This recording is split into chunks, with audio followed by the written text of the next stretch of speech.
Good morning mga ka-Glen Abs. So today, 2 hours lang to. Ikot tayo ng Rizal. Alright? And then tomorrow Saturday, it's our pickleball day. So, let's go! Villar Properties at Rizal. Mel Quezon Extension.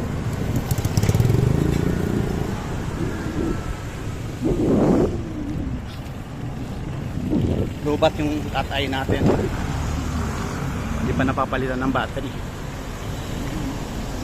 And then after here, akya tayo ng Angono.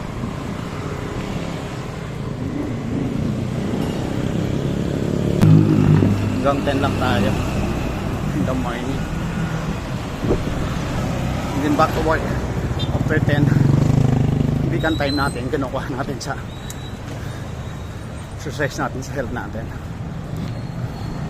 And after that, while waiting, back to work naman. Sayang yung miles, kaya google natin sa ang kalusugan. And now may bibisitahin tayong pickleball court here at Montessori Angono pickleball court.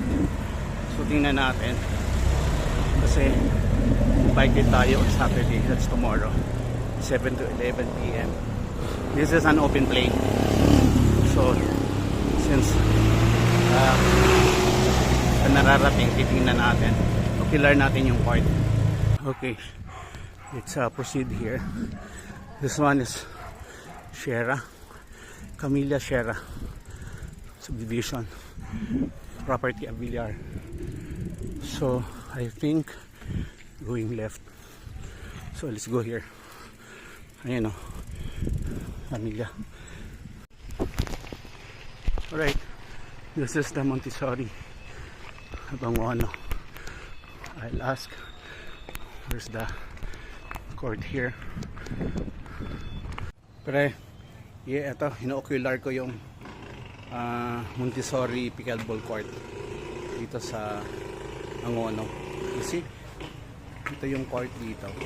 Ayan yung covered court na yan. Tatuan. So yun yun. Tatlong court na. So ito yung school. Ayan. Yun yung court. Sarado lang eh. So not allowed. Hindi ko mapasok sa loob. Alright, so nakita na natin. So that's the court there inside. Close lang siya kasi nga may klase yung mga students. So uphill naman tayo. Let's go. Tarik to.